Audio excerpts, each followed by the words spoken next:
Test, test, test. Can you hear me? Hey, thanks for tuning in. You're listening to Gnostic Studies. And this evening, we'd like to do a broadcast on a similar topic than we did last week, but just building more on the same ideas, which is more about Gnosis. So we're hoping for some interaction. If you guys have questions or comments, please feel free to leave them. We'll do a little presentation, and then we'll go to the comments and questions. And actually, we'll go back and forth. But we had some success, some interest with the previous What is Gnosis class last week, and so we wanted to do it again and see if we can dial into the topics that interest people. Today we want to start with talking about meditation.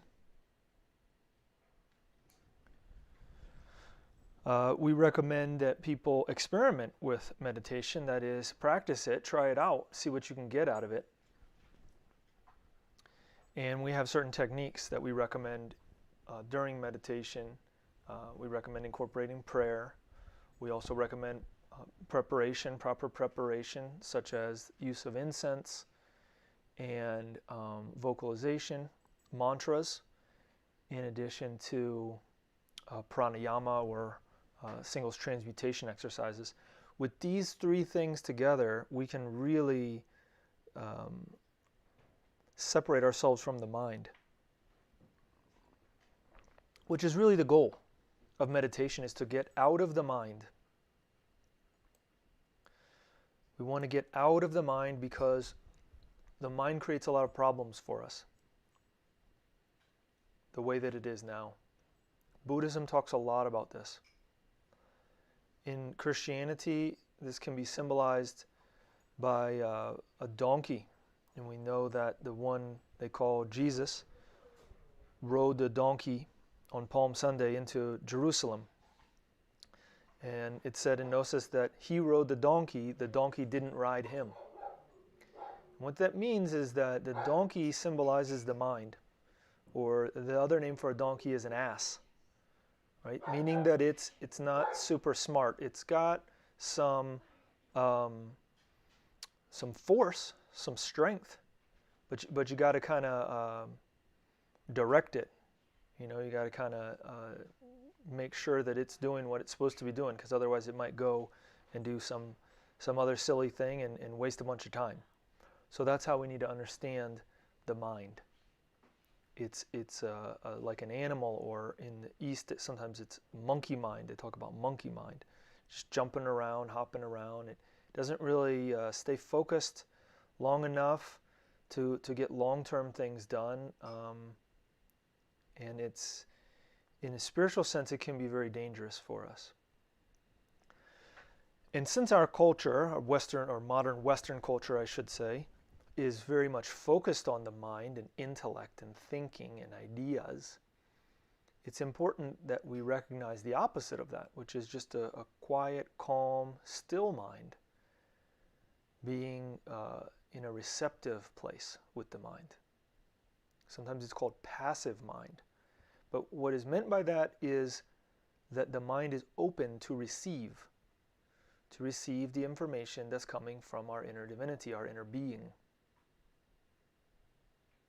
So meditation is the practice of opening ourselves up to that information, that knowledge that already exists within us, that we can access through the consciousness.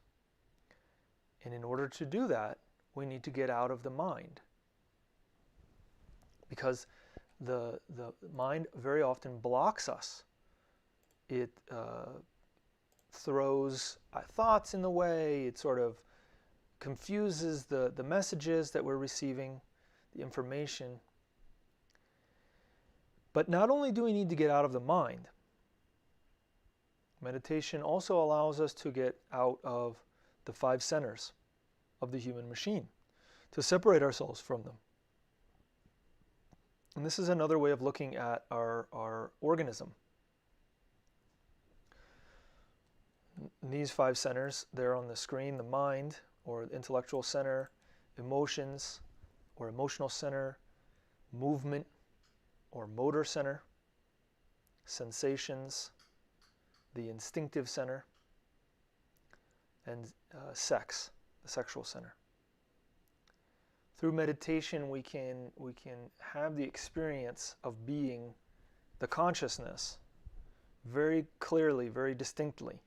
We can have more experiences too, further beyond that, we could say, which can be very helpful as well. But just now, since many people are so rooted in the physical world, we want to talk about just separating ourselves from the mind and from the physical body, which is possible through meditation. And this benefits us because it allows us to activate the consciousness and to enter into a relationship with ourselves and our inner divinity that's difficult to achieve otherwise. Because, as we mentioned, these 5 centers get in the way of us receiving that information normally.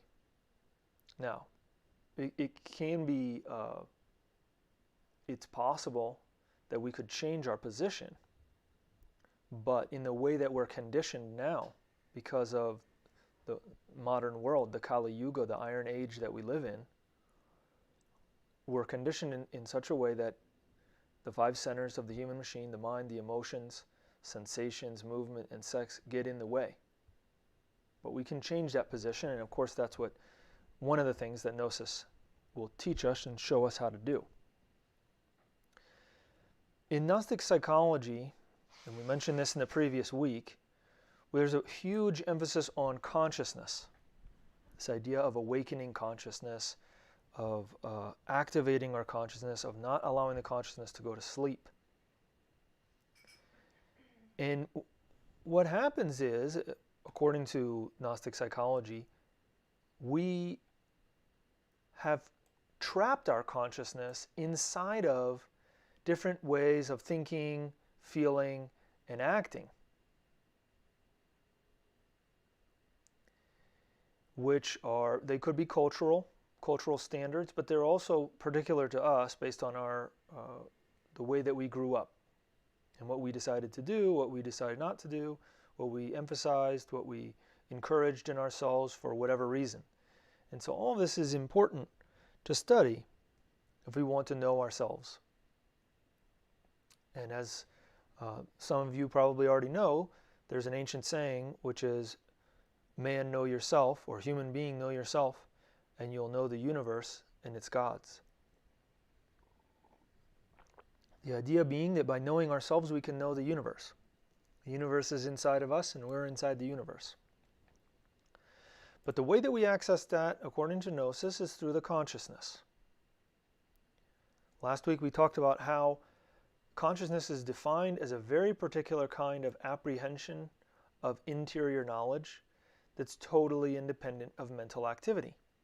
That is, it's beyond the mind, beyond the intellect. And that we said also during that class that the faculty of the consciousness allows us to know ourselves. And that's what we want. We want to know ourselves. Because the more we know ourselves, the more we understand the universe, the more we understand what's going on, what role we play, our relationship to the external and to the internal.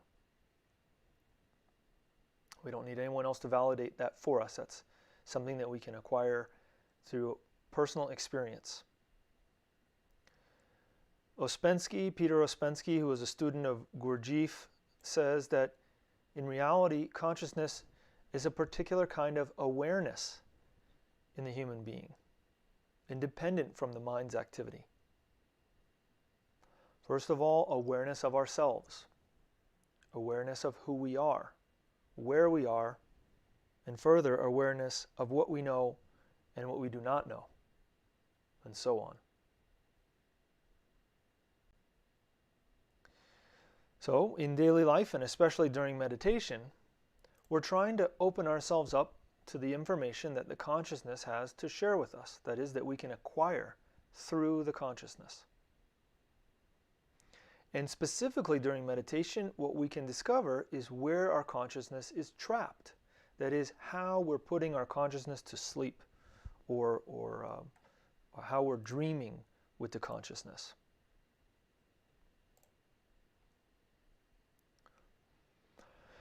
According to what Gnosis tells us about this, it's because of egos. And egos are what cause ourselves to suffer and what cause others to suffer. And cause us to cause others to suffer. So they're problematic. Because also related with the law of we could say, compensation, what goes around comes around. And so if we cause others to suffer, then eventually we need to suffer. So, but in the same vein, if we can stop others' suffering, if we can stop our own suffering, then we'll stop that from coming back around. And we'll create a different recurrence. But the term ego can often be confusing because of its use in psychoanalysis and other more recent forms of psychology. So I would say, if you're interested in these things, that you should study what Gnosis has to say about it and be open to the new definition or a different definition, so that you can understand it's not the same thing as what Freud and Jung and others talk about. It's a different concept.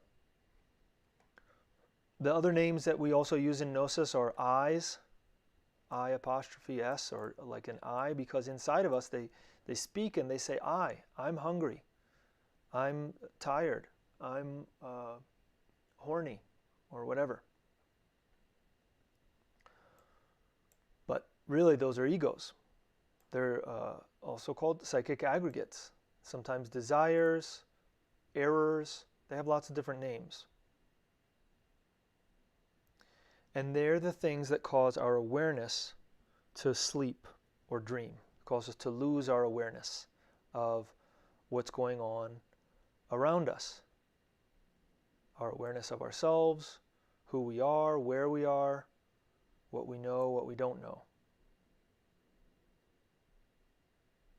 We each have our own kind of particular, our own egos, but we also have some that are in common, that we could say we all share, maybe in a higher degree for some people, lesser degree for others, like greed or lust, anger, laziness. So when we enter into meditation, we can take a number of approaches to work towards eliminating the errors that we carry within. We can review a particular situation to discover the egos. It can be something that happened today, earlier on today, or it can be something that happened, when we were in first few years of school, or before we even went to school.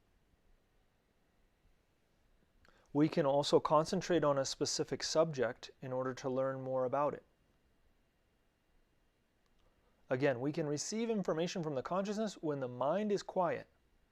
So generally the problem with meditation is that people don't know how to turn off the mind.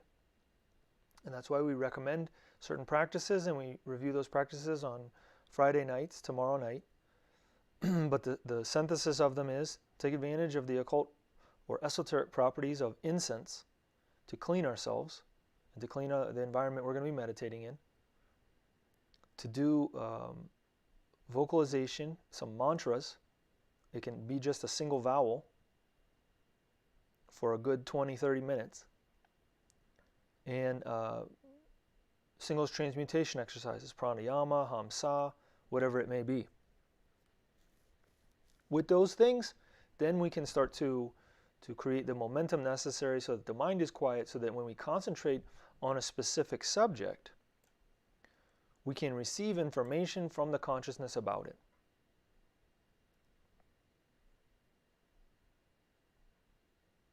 Or maybe I should say through the consciousness.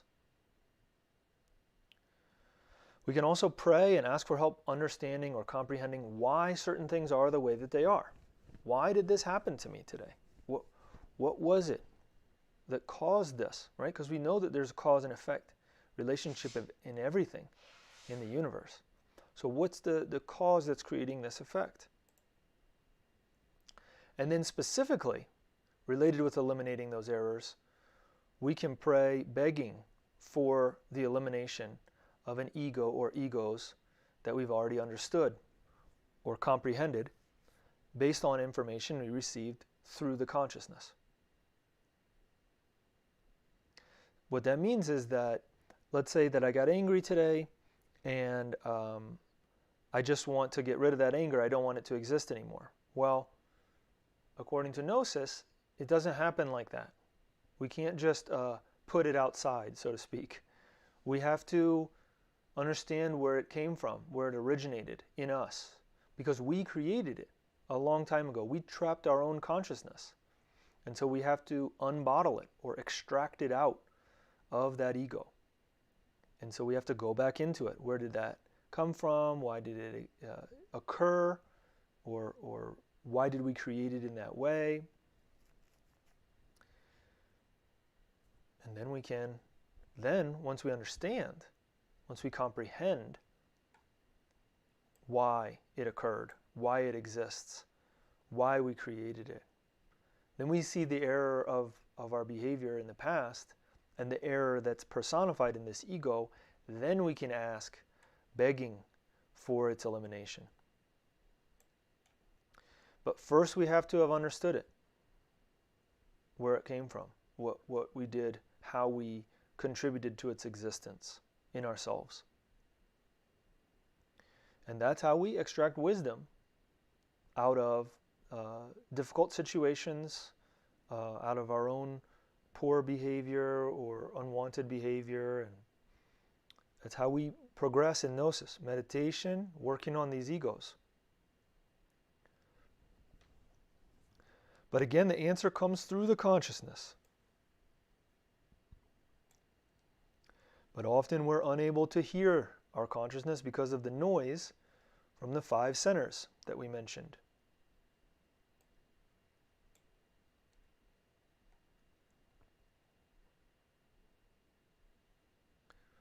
So meditation allows us to enter into a space where we can turn off that noise and listen.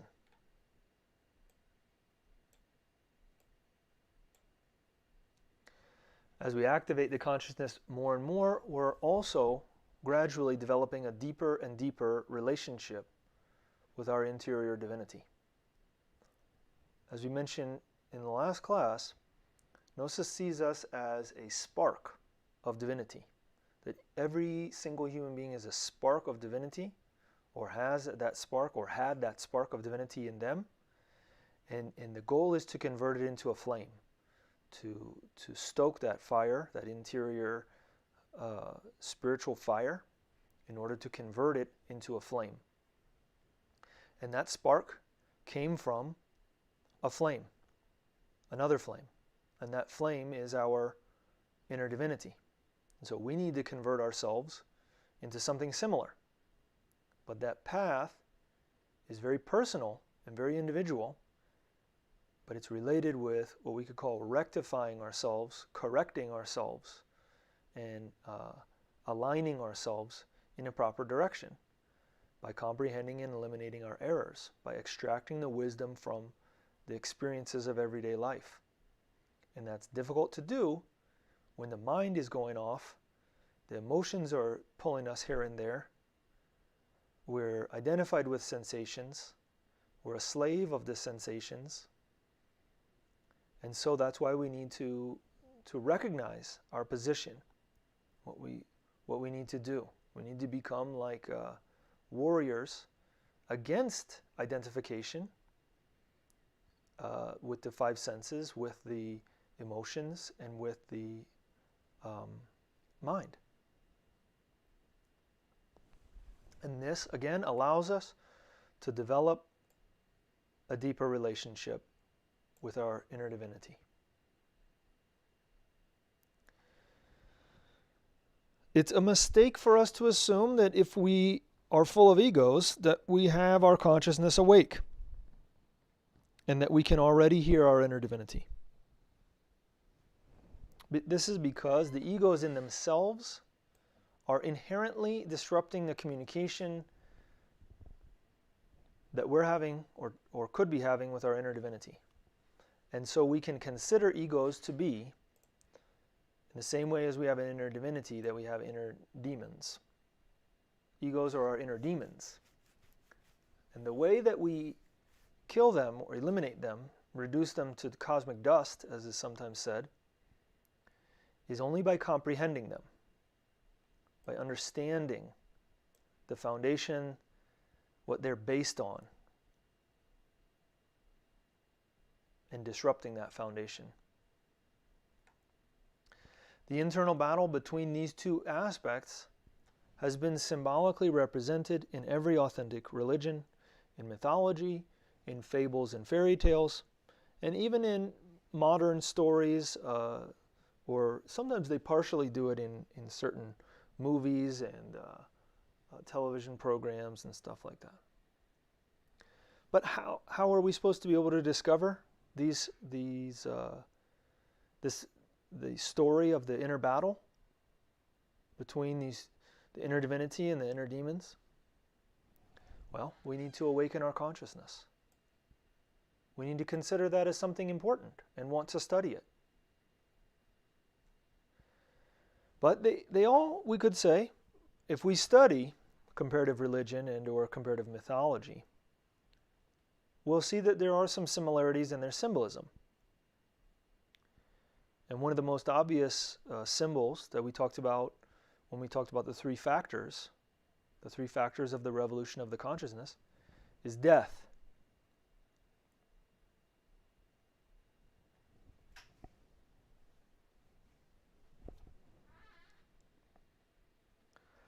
The need to eliminate the ego.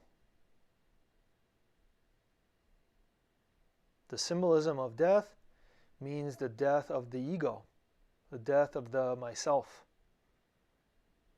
the death of who we think we are, the death of all of our attachments, our craving and aversion and all that. And that's why we find that symbolism of death in many of those stories.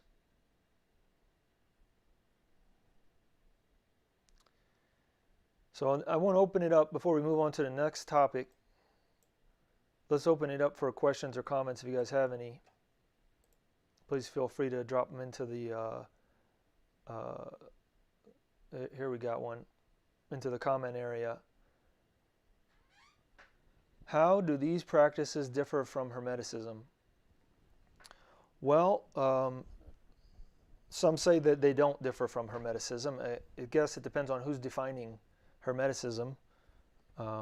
Is it a scholar or is it someone who's interested in practical esotericism, in entering into a relationship with the microcosm, macrocosmic situation, right? The as above, so below. But in essence, it's a form of Hermeticism. So I would say that they don't differ. But I guess it just depends on the school of Hermeticism and what they, classify things as.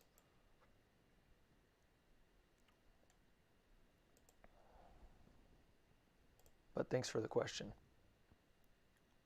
All right, well, feel free to keep dropping those questions in there. We'll check back and forth on these in the comment area as we continue on. The next topic is Gnostic Astrology.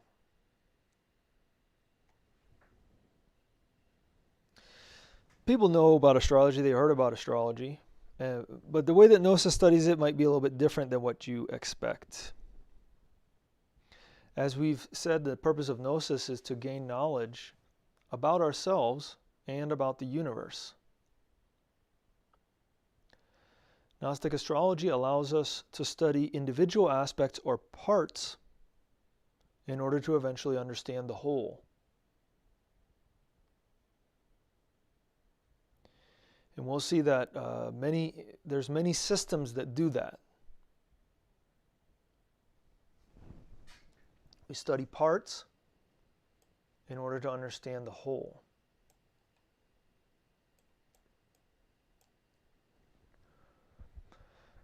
But many people see the celestial bodies, planets and stars and constellations, as mechanical forces. Right? People that are super into astrology. A long time ago I met a man, and he was a professional astrologer. And he did it for a long time, and then his parents asked him to do it.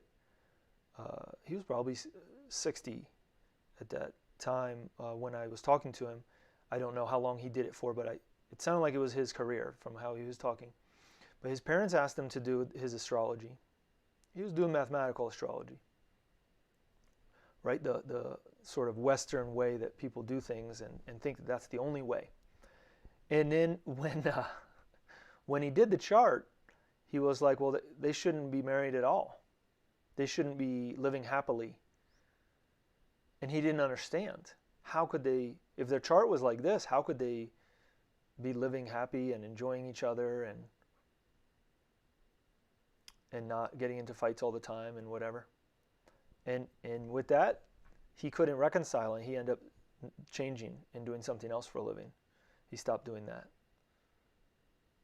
The person that I met him through was worked in computers, so he might have switched to like engineering or computer programming or something like that. I don't know. But we don't see that. In Gnosis, we don't see that it's a fixed way and this is the only way that it can be, because we don't understand the celestial bodies as mechanical. We see them as being directed by superior beings. Some even say that the planets and the stars are the bodies, the physical organism of a superior being. Sometimes these beings are called angels or devas or genies. Sometimes they're called regents. They have different names. And what they do is they direct forces or influences. And that's been their job. They're entrusted with that responsibility. And then they send those forces out in a way that's consistent with what's required for their responsibilities. Now here on the earth, because our consciousness is asleep, maybe we think that it's mechanical, but it doesn't have to be. And Gnosis says that we can even modify or utilize these astrological influences. But it requires that we receive these influences consciously. That is, that we don't receive them, these streams of cosmic energy, we could say, that we don't receive them mechanically, but that we are conscious of that. And so let's do a very simple practice right now. We can receive, or we can become conscious, become aware right now that we're on the surface of the earth, right? In some capacity, even if we're in a basement, we're on the surface part of the earth. And there's influences coming down. There's energies, whatever you want to call them, coming down, cosmic streams coming down into the planet. And we can receive them. There's some esoteric practices that say that the human being is an antenna. And we're just walking around receiving cosmic influences. But right now, if we imagine that we're receiving those influences, we can imagine them coming in through the head and descending through the head and the neck and entering into the chest of our torso. And from the earth, there's also, if the same thing is happening in every planet and star, then that means in our earth, there's also energy or streams of some kind of special waves, we could say, coming out of the earth that are going out from our planet and maybe going to other planets. And so we can receive those through the lower part of our body, through our feet, legs, torso, coming up, and those energies meet there. And according to Rosicrucian and Gnostic astrology, they mix in the heart. And so we can visualize those energies descending from above and arising from below and mixing within our laboratory, the laboratory of our human organism. These types of visualizations, these types of practices, we utilize in Gnosis to extract those energies, to take advantage of those energies through awakening that awareness, that attention in the moment.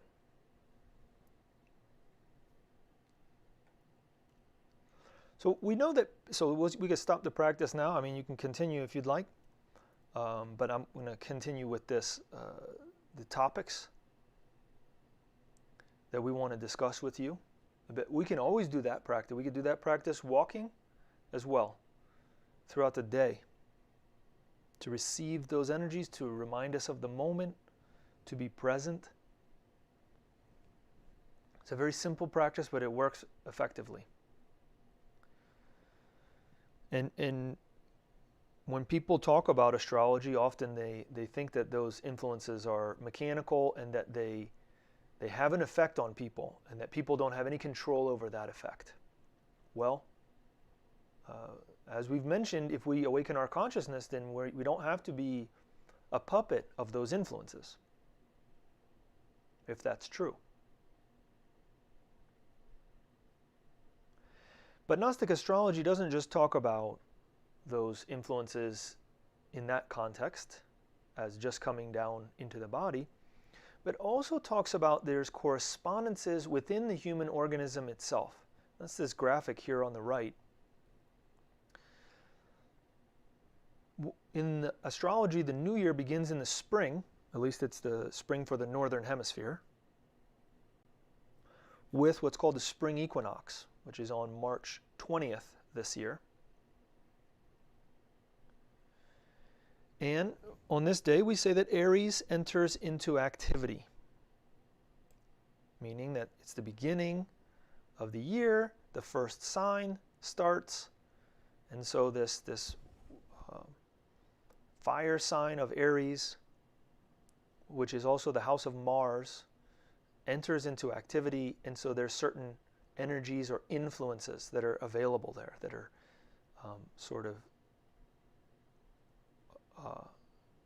they're there right then, and we can take advantage of them, and that's what we want to learn how to do. So let's say it was March 20th or March 21st, we could start working with Aries. What would that look like? Well, let's remember that astrology has different components, like any system. It's got the 4 elements, right? Fire, air, water, earth. The 7 planets. The Moon, Mercury, Mars, Sun, Jupiter, Saturn, the Moon. Forgot the Moon. Yeah, so those 7. Sometimes there's more. Sometimes you can add, Uranus, Neptune, Pluto. But the main 7. And then the 12 signs, right, that are listed here. And they have different, so these correspondences or components are connected together in an interesting way. Aries, for example, corresponds to the head. So we got the head of the body is related with Aries. So that means also we have our senses in the head. Sight, hearing, smell, and taste. We could say we have touch, but touch isn't exclusive to the head. It's maybe, if you're talking about touch related with the lips or the face, right?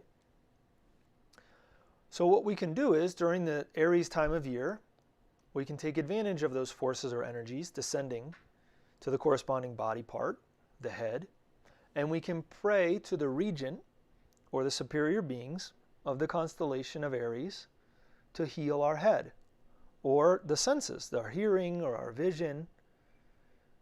In the same way, we can pray for others who may need help with their brain or their senses or their head trauma or whatever it may be.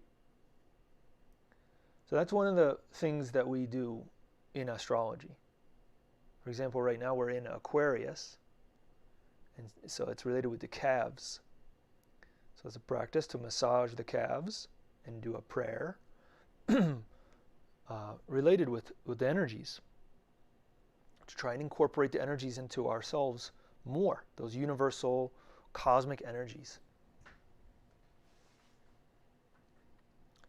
And each exercise, or each sign has an exercise which is related with the corresponding part of the body. Sometimes they have mantras, sometimes they have just a concentration, we could say, exercise.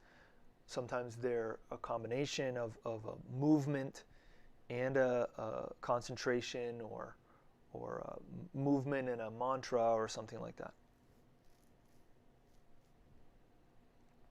So the point is to activate those aspects within ourselves and to understand that astrology is a system that allows us to study the universe, the whole. But it also allows us to study ourselves because it has all these components within us. It corresponds to the whole body, from the head to the feet.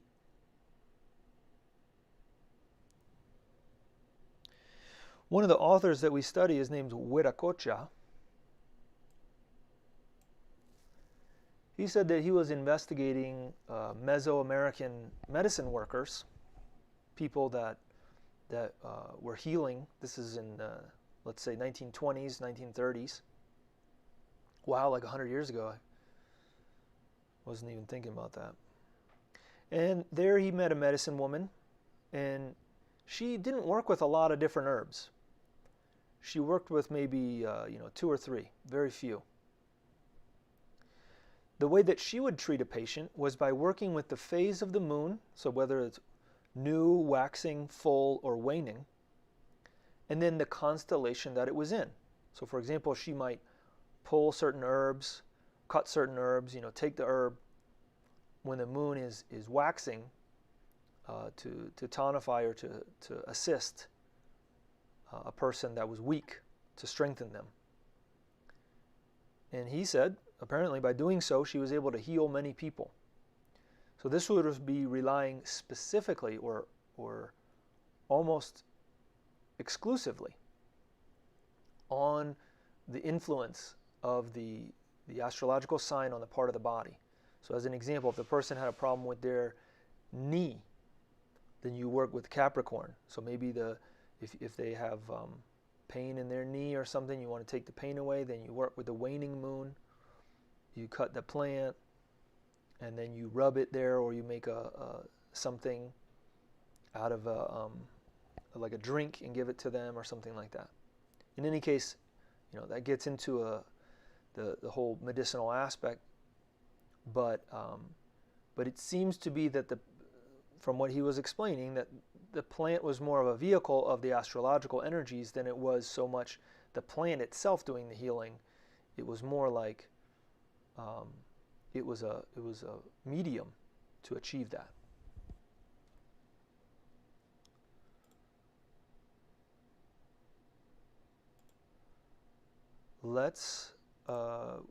I'll leave this up right now. The zodiacal houses and their associations according to Whatacocha. So you got the sign, the zodiac sign on the left. You got the first 6 signs here. You got the part of the body that it corresponds to that he mentioned in his zodiacal course. The planet associated with it, and then other descriptions that he says about it. We'll just leave that right there. If you have any questions or comments, please leave them, and we're going to review those, and we'll leave that on the screen while we do. Got another question? Do the meditation practices work as effectively on people with a lack of visual imagery, as in someone with clear thought process but only sees black with the eyes shut. Yes, the meditation practice is like anything in life. We become better at it through practice.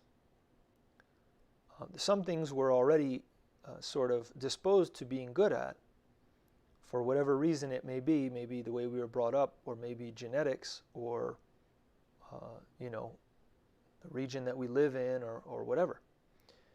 But other things in life we have to practice more. So some things we practice less, some other things we practice more. Each individual is different, and some people may have to practice meditation more before they can develop the ability. But I will say this, it works, the techniques work, and you get something. And if at the beginning you just see black with the eyes closed, what you have to do is learn how to relax, because it's not looking with the eyes.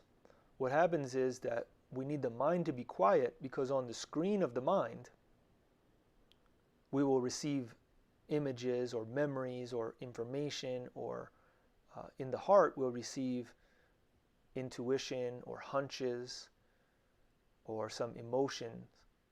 And so we have to convert ourselves into a passive or receptive element.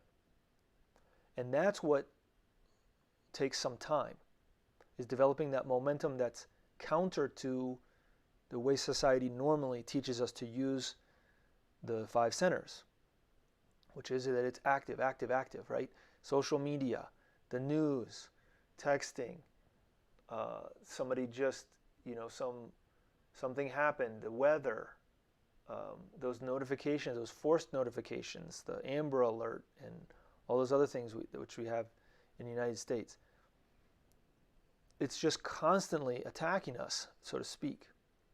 And so what we need to do is put the phone, basically in another room, separate ourselves from all of that, and go and then begin relaxing the physical body, relaxing the emotions, relaxing the mind. And so those are the practices that we encourage. But also, I will say that what helps relax is to do a little bit of exercise. It can be 10 minutes, or 20 minutes, whatever. But 10, 20 minutes exercise is amazing to help your body to relax. So hopefully that helped answer your question. That the practices may take time to develop the sort of quick response that a person can get once they've been doing it for a while, but they work regardless. We just need to quiet the mind, and as soon as we can learn how to do that. There's also some tea that's really useful. Well, all tea has a little bit of what's called L-theanine. It's an amino acid. And that, if you get, there's a Japanese tea called Gyokuro, Gyokuro. That tea has a higher L-theanine in it. And if you have a cup of that, then it can help relax you, calm you down pretty good, if that's part of the problem. All right, well, let's jump to the next 6 here.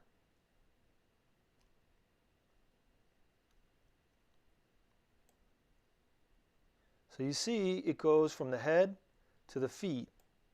All these different aspects, the calves, the knees, the thighs. Scorpio is the sexual organs. Libra, the kidneys, the bladder, bile. So astrology really has all of these aspects in it. And so if we look at it differently, then sort of the general way of looking at it, or the way that people assume it is, and just say, oh, that's astrology, then we can get a lot more information about it. And then we can become a person that can handle things for ourselves. Well, if I got a problem, let's say with my bladder, right? Why don't I pray, asking the genie, the regent, the angel of Libra, for assistance with that, especially during that time of year. at the very least, it's not going to hurt. But you'd be surprised what happens. And there are specific prayers, specific way to pray for that. So, yeah, it's very interesting to look at it in a different way. The next topic we want to cover, Gnostic Kabbalah. You may have heard of Kabbalah before. It's similar to astrology in the sense that it talks about the relationship between the human being and the universe. And again, we can study the parts and better understand the whole. So Gnostic Kabbalah is a little bit different than just purely Hebraic Kabbalah, but there certainly is some overlap. It's sort of like building off of that. Sometimes we could call it Christian Kabbalah, but it's really universal. That's why we call it Gnostic.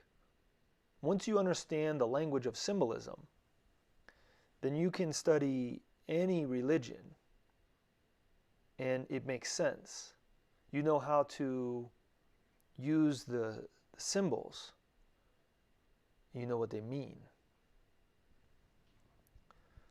So it's sometimes said, especially Eliphas Levi, he says that the study of Kabbalah is really the study of letters and numbers. But we should clarify what that means, because in Hebrew there aren't numbers that are separate. They don't have separate letters and numbers. Their letters are also their numbers. So A is 1, B is 2. It's like that. And we got a chart we'll show you in just a few moments. But I understand what he's trying to say, and so we're gonna mirror that here. He says that letters, when you say it's study of letters and numbers, the letters mean the 22 letters of the Hebrew alphabet, which he said are represented through simplified signs, shapes, or symbols, which are related to what are called the major arcana of the tarot. So we'll explain what he says about this in just a moment. And numbers, he says, are related with the aspects of the tree of life. The 10 Sephiroth, the Absolute, the Qliphoth.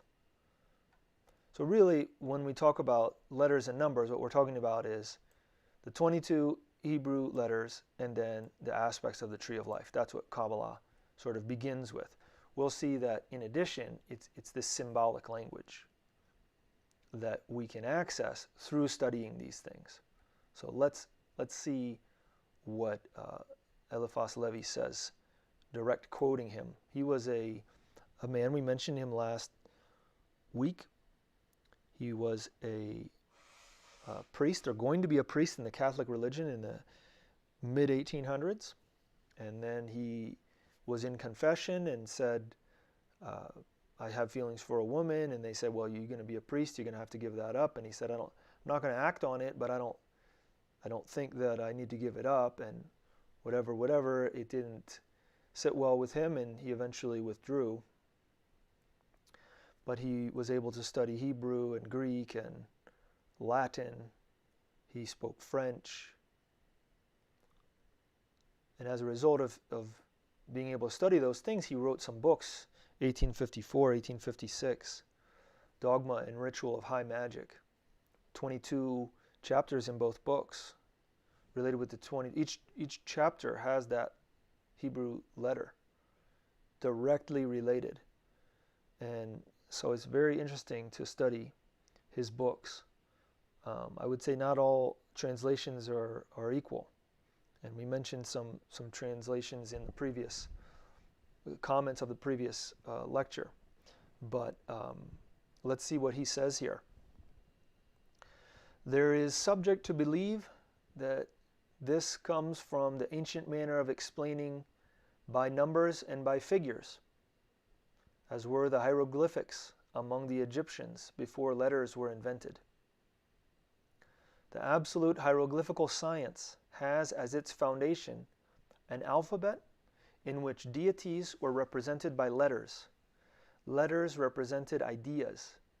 Ideas were convertible into numbers, and numbers were perfect signs. This hieroglyphic alphabet was what Moses used to make the great secret of his Kabbalah, and which he took from the Egyptians. So, right, we're just sharing his opinion. We're not telling you that this is fact, and sometimes people say, no, that's not where this came from, blah, blah, blah. This is what he's saying. We're presenting you with that information because it's interesting to understand what he's saying. He's saying that this system, which was based on hieroglyphics, moved into sort of a synthesized system with Moses when Moses left out of Egypt, and the so-called Israelites developed or began to develop their nation, or their teaching and their religion and their whole thing.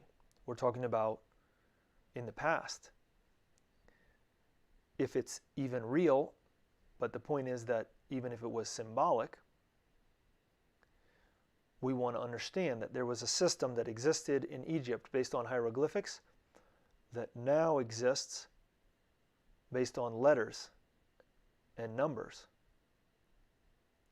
So here, the basic idea is that the tarot cards were the hieroglyphics. So again, not all tarot cards are alike. Not everybody agrees with this. But in this case, we've got the Hebrew letter Aleph, the first letter of the alphabet, over top of the first card. It's a French card, but it says Le Battleur, which is like a juggler, but it's supposed to be also a magician, because the first card is the magician. But in older French cards, sometimes they use that term. Sort of like a person that does carnival things on the street, but clearly he has a wand and a sword, a cup, and then some pentacles there, some coins, we could say. And his body shape is similar to that letter. So inside of this so-called hieroglyphic or complex hieroglyphic, there's a bunch of symbols. We're not going to go into that right now, but if that's something that you're interested in, we study those things too. It's just to show what what he's talking about, to sort of reference that in a way. To continue to quote Mr. Levy, he says, "The Kabbalah is the science of signs and their correspondences. The science of signs begins with the science of letters. Letters are absolute ideas are numbers, and numbers are perfect signs." Okay? Very similar to what he said above. In using ideas with numbers, one can operate on the ideas just as one can operate on a number and arrive at the mathematics of truth. The tarot is the key of letters and numbers. The 22 keys of the tarot are the 22 letters of the primitive Kabbalistic alphabet.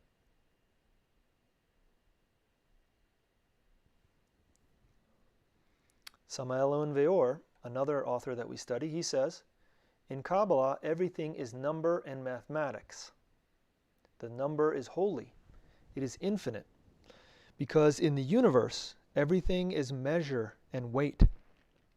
For the Gnostics, God is a geometrician, right? God works with geometry, with numbers." It's beautiful. All right. We can keep going, but if you have questions, please drop them into that comment box for us here. He also says, "All of nature's laws exist within ourselves, and if we do not discover them in our interior, we will never discover them outside of ourselves.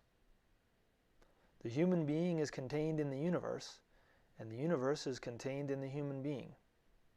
What we experience within ourselves is real, because only the consciousness can experience reality. The language of the consciousness is symbolic. intimate, profoundly significant, and only those who are awake can understand it.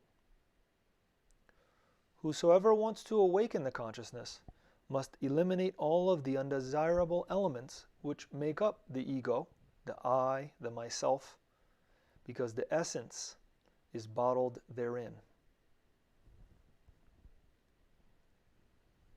So you can see they're reinforcing some of the ideas that we talked about.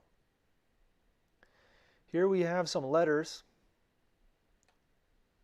Hebrew letters in this column, numeric value, Kabbalistic value. You see that if they need to talk about 20, you wouldn't use 2 yods, you could use a kaf. If you want to talk about 30, you use a lamed. So this is we could say the serial number, and these are the Kabbalistic value. This is the name of the letter in this column. Here are the associated hieroglyphic, and as well as other ancient symbols. These ones on the far right of this column are, I think they're Samaritan or something like that. You may recognize them if you've looked at Masonic things. You studied, what's it called? Scottish Rite Masonry specifically. You'll see a lot of these. And so these can just be translated back into the Hebrew. Once we work with the Hebrew, then we can figure out what it is. A lot of times, Masonry is Kabbalistic. That is, it's teaching something related with the same system that we're talking to you about. It's Gnostic Kabbalah. The card also has a tarot association, such as the magician, and then the meaning means willpower, or that which initiates. And actually, Aleph, Mem, and Shin are the 3 mother letters, and so they correspond to the 3 elements, air, water, and fire. But we'll just leave this up here, and if you guys have any more questions, go ahead and drop them in there.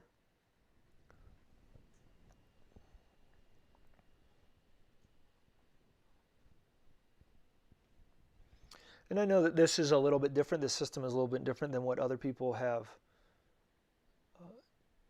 studied. The tarot specifically is different from what other people have studied, but that's okay. There's different ways of looking at it, different ways of understanding it. This one is the one we're presenting, and everyone's entitled to their way of looking at stuff.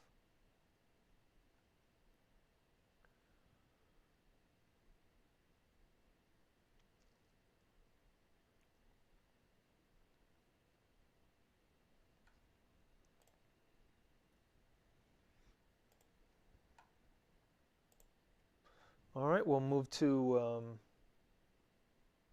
the other aspect, the numbers.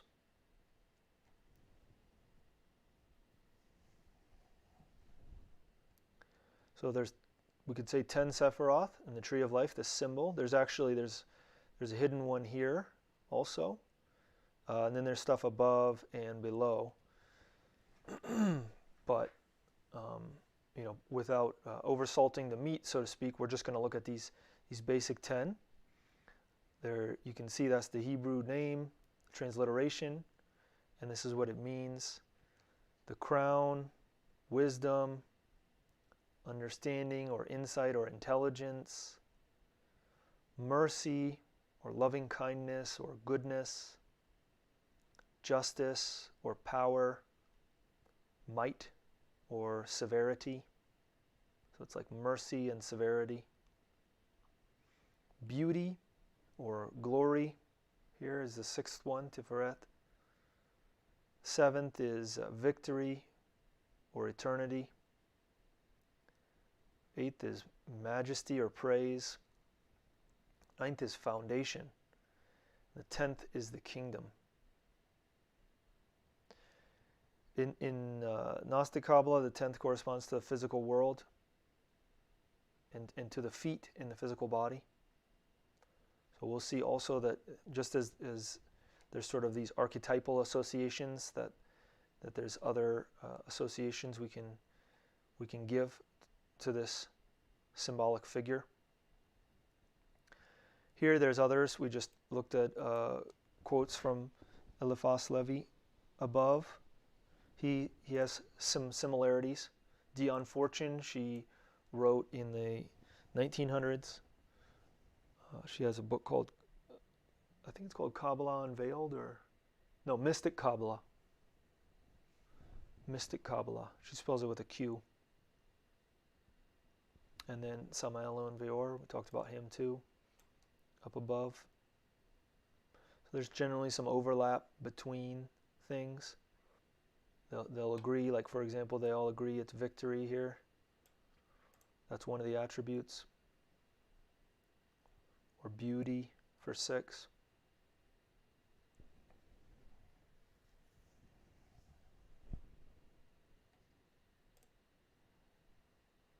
How does someone learn, we got a question, how does someone learn to create a practical or a practice or use this information?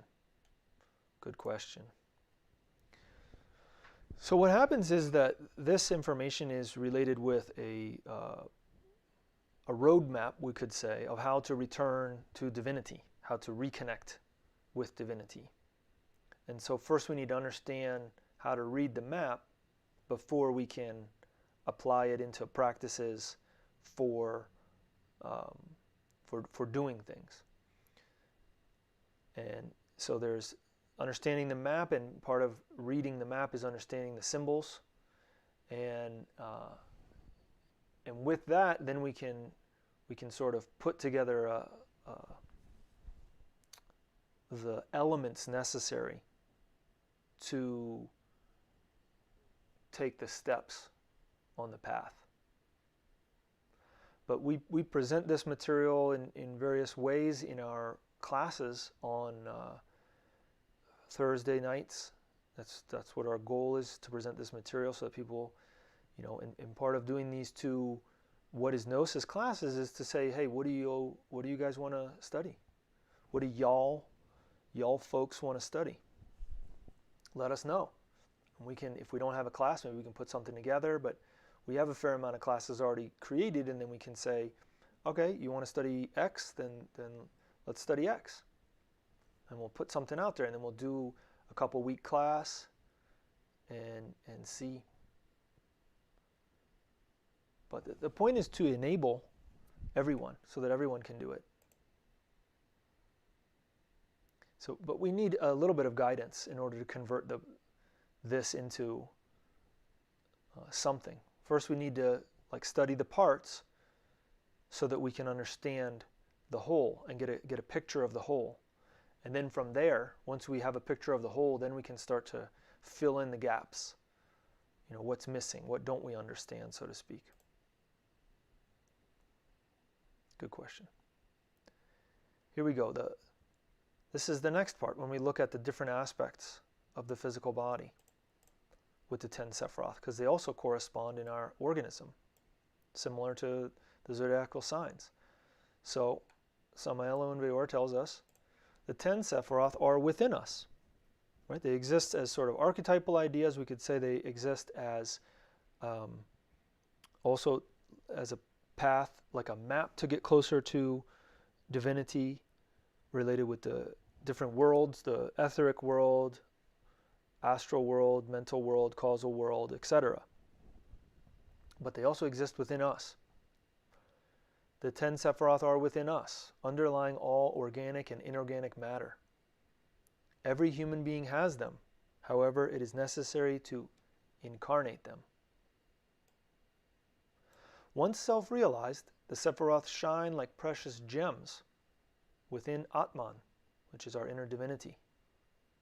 The Sephiroth form regions where angels, cherubims, powers, etc. live. The Sephiroth have their point of relationship with the physical body. The Sephirothic location in the physical body of Keter is the crown, the upper part of the head. Chokmah, the right side of the brain. If you look at the feet, this person is not facing us, but facing away from us. They're giving their back to us. Binah, the left side of the brain. Chesed, the right arm. Geburah, the left arm. Tiferet, in the heart. Netzach, the right leg. Hod, the left leg. Yesod, the sexual organs. And Malkut, the feet. These are the points of contact of the Sephiroth with the physical body.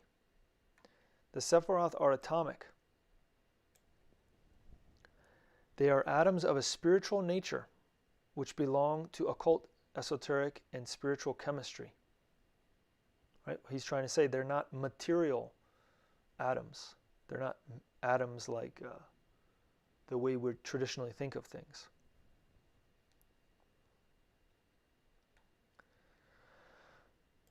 So that's all that we have prepared to talk to you guys about today. We just wanted to look at those things and share more of what we like to study, the topics that we like to study, and again, please let us know what you guys want to study.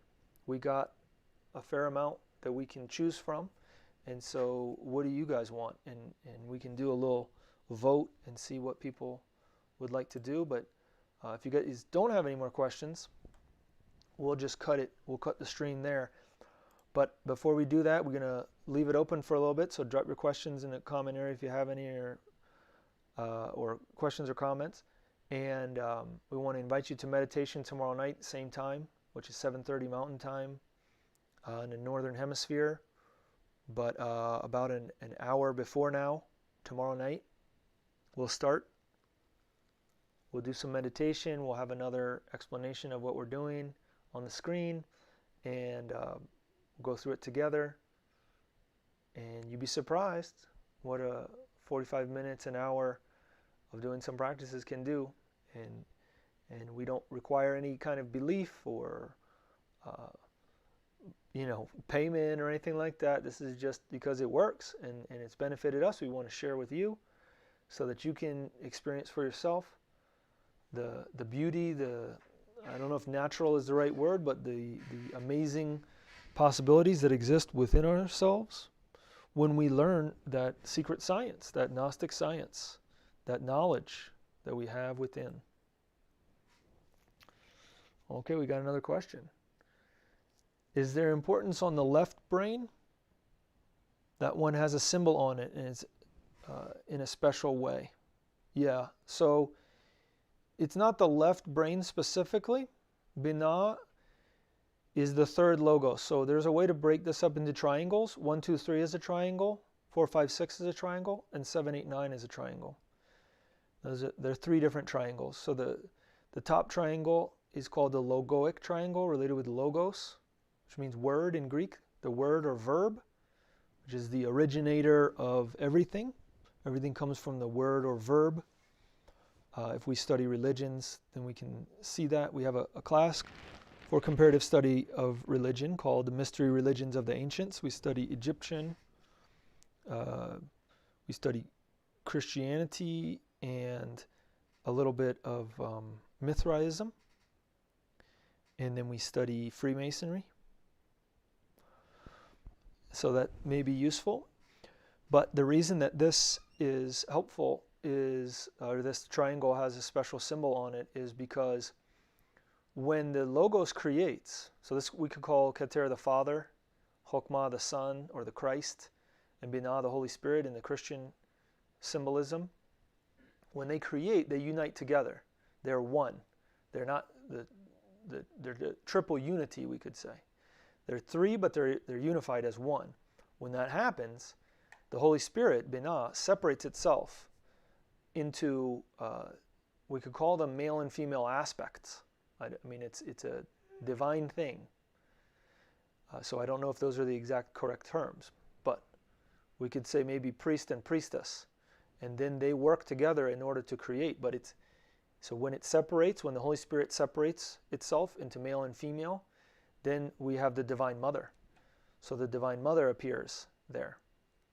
In reality, when we call Keter the Father, Chokmah the Son, and Binah the Holy Spirit, those are Those are terms that we use that anthropomorphize, that sort of put a human idea onto divinity, and it's not, doesn't mean that it's accurate what it is. We could say it would be better to say that they don't, that they're everything, that they're male and female unified together. But at some point, in order to create, they have to sort of do the creative process. And the way we understand it on this planet for ourselves is to separate into male and female, right? So for them, we could say, trying to understand it in our mind, that that's what happens, that the Holy Spirit divides itself into its masculine and feminine aspects in order to then create, which works with this hidden Sephiroth here that's not indicated, but that we talk about Daath, D-A-A-T-H or D-A-A-T, which is another way of saying Gnosis. And as you can see, it's related with the throat. The throat. And we mentioned last week that the throat is sometimes described, especially by Whatacocha, another one of the authors that we study, as a uterus where the verb is gestated in our throat. It's very interesting. The angels supposedly can create by speaking. So that's why that symbol is there, because it's related with the Holy Spirit and with the Divine Mother who comes out of there. And then, because creation happens 1, 2, 3, boom, then they unify together, separate into male and female, do the creative work with Daath, and then they create the child, the Atman, the inner being, the inner divinity, or Horus in the Egyptian paradigm. And then our spark of divinity comes from there, that then descends down into us in the physical world. So it's just a map for looking at different things. Can we download these slides to review? You know what? Why don't I? Yeah, I can convert it. Well, it's already a PDF. Let me figure out where to put it. I'll put it up somewhere and then put the link in the comments, so that you guys can have this document, same document that I was working with. Okay, what are the exact origins of Hebrew Kabbalah, or of Kabbalah? Again, you said it's not exclusively Hebrew. Well, again, people, scholars, and all these people, some people get upset, right? They get real attached to ideas, concepts. They get attached to the mind. What Eliphas Levi says is that it comes from Egypt.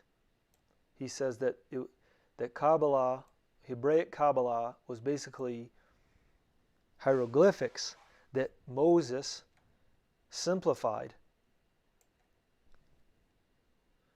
into certain signs, or we could call them letters. They may not be the same letters that we have now,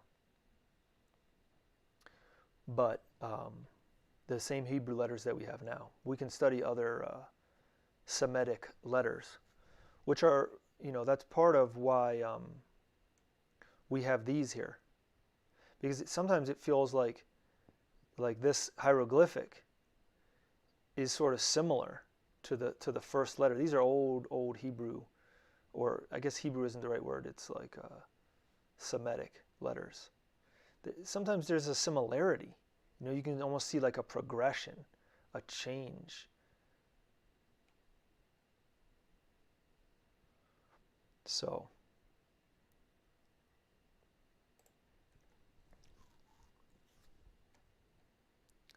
yeah, you're welcome. All right, well, I clicked on something there. Well, if you guys don't have any more questions, then we'll cut it there. Let's see if we got any more questions. It looks like that's it. And we'll check the comments and we'll reply if there's any more. But I'll figure out how to get this thing available for download. But thank you guys for your attention. Appreciate that. Appreciate your attention. Hopefully there's something useful in here. And comment below if there's a topic that you want to study so that we can get that going. Maybe even next week. Maybe we can start a class next week on a specific topic and we can get into it. All right, well, we invite you to join us tomorrow. If we don't talk to you then next week, next Thursday. Have a good one.